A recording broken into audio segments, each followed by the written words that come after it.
Now, Count on 2, live and local in the Low Country. This is News 2 at 6. Moving forward with plans to increase the longevity of the Wando Bridge on 526, what state DOT officials unveiled today during a meeting. A new facility for animals in Dorchester County. We will tell you about a large financial contribution that's hoping to help create a healthy space for animals. Another dangerously hot day here in the Low Country. Good evening. I'm Carolyn Murray. And I'm Brendan Clark. The heat advisory still in effect until 7 o'clock tonight. The Low Country's chief meteorologist Rob Fowler live in Mount Pleasant on the water, near the water, talking about the weather today. Hey guys, I wish I was in the water, but we're very close here at the back dock of the Charleston Harbor Resort Marina. It's weigh-in time for the Carolina Billfish Classic.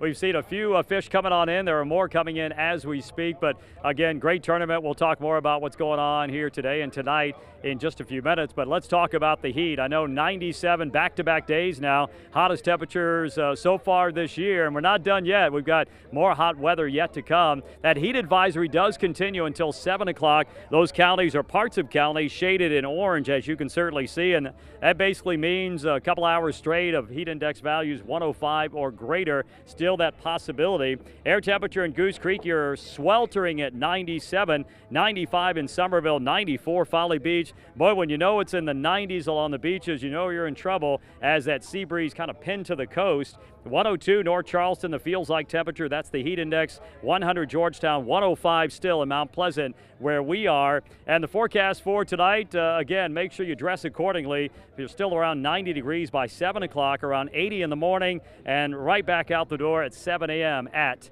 80 degrees. We'll take a little sneak peek of that weekend forecast coming up here in just a few minutes live from the Charleston Harbor Resort and Marina. Back to you guys. All right, Rob, we'll see you in just a little while. Well, 19 days after the westbound lanes of I-526 on the Wando Bridge reopened to traffic, the South Carolina Department of Transportation gave an update. Yeah, if you remember, that ruptured cable found inside the bridge structure forced the westbound lanes of 526 to shut down, caused a traffic jam throughout the Low Country. News 2's Libba Holland has been covering this since the closure of the westbound lanes in May, and she joins us now with an update. Yeah, Libba, I understand that they're now working to keep the lifespan of the bridge longer than they actually originally anticipated. That's right, Carolyn, Brendan. Today's update essentially revisited the whole ordeal from the beginning, the day the bridge closed, the repairs made, and the cause of that ruptured cable, which was water intrusion and corrosion. So now DOT is taking steps to prevent issues like that from happening again. First, reassurance. Decision to reopen, bridge is safe. Bridge is safe, bridge is safe. Deputy Secretary Leland Colvin says he worked with dozens of national experts to ensure the westbound side of the Wando Bridge was safe to open due to the repairs that were made during its closure. That includes supplemental cables added, sealants applied in 48 spots, forensic testing of the ruptured cable to determine the cause as corrosion. Water intrusion and corrosion is an issue on this bridge. That's not uncommon for this type of bridge. In Florida, there are 100 bridges like it. 10 of them also have replaced cables. They had one that they had 2 failed tables within 8 years of opening. So he says the key to prevention is redundancy. Inspections are now performed daily. Officials are trying to find ways to test the cables more accurately.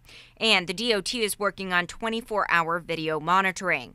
All of that on top of continuously sealing both the east and westbound lanes. So we've sealed all the pourbacks and repaired all the pourbacks on the westbound bridge. We've got to turn around and do the same thing on the eastbound bridge as well. The DOT hopes the result is an extended lifespan for the Wando Bridge. We expect to get many, many more years of service out of both the westbound and eastbound bridge. Secretary Christy Hall also spoke during the meeting, saying this incident really opened their eyes and they now need to take proactive measures to prevent this kind of incident or really any kind of emergency from happening on any road throughout the state. So they'll continue to monitor that. Live on the roof tonight, Libba Holland, Count on 2. Fixing flooding first in the Low Country. That's the push from several organizations urging Charleston County to implement a plan. Several coalition representatives met earlier today in downtown Charleston at the Low Battery Seawall to unveil their new campaign. News 2 Sophia Arizosa attending that meeting. Sophia, tell us about the plan. Brendan, this location is very fitting. It's the Low Battery Seawall, and we know it's one of several locations in Charleston County threatened by flooding, especially come hurricane season.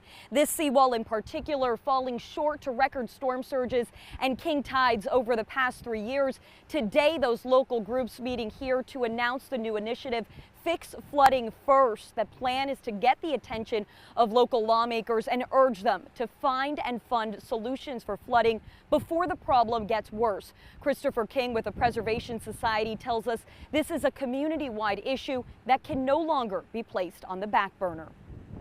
When we see downtown that people can't get to the hospital and people are still camping out on the second floors of their houses, when you have people that are still out of their houses in new developments like Shadow Moss, when you see newly developing neighborhoods on Johns Island that are already underwater before homeowners have even moved in, it tells us that we have to recalibrate our approach and our understanding of flooding. The coalition is asking for your help in getting local lawmakers' attention. The website, Fix Flooding First, will allow you to post photos of flooding you are experiencing in real time in order to collect data. A useful tool as we continue to move through hurricane season. Reporting live in downtown Charleston tonight, Sophia Arizosa, Count on 2. Voters in Berkeley County may end up casting their ballots again in the District 100 race because of last week's problems. News 2's Berkeley County reporter Raymond Owens has more. Supporters of Tom Fernandez tell me they're hoping to see the state GOP order another special election for this House 100 district. Tonight's meeting of the State Republican Party Executive Committee began at 6 o'clock in Columbia. Several Berkeley County citizens are there making the case that the House 100 election was not fair. They're asking for a revote. If you have family members that live in the same household that are eligible and registered to vote, there's no reason why they should be going to different precincts. One of the biggest mistakes was at Berkeley Primary School. Due to poll worker error, some voters who were supposed to vote in the House 100 race did not have that race on their ballot, and their vote did not count in that race. Election officials do not know the exact number of people impacted.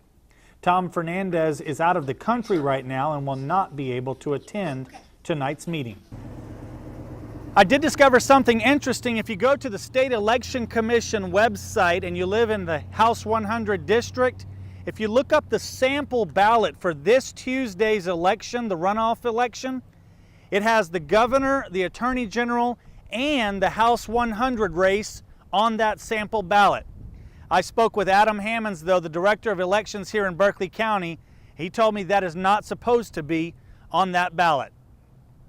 In Monk's Corner, I'm Raymond Owens. Count on 2.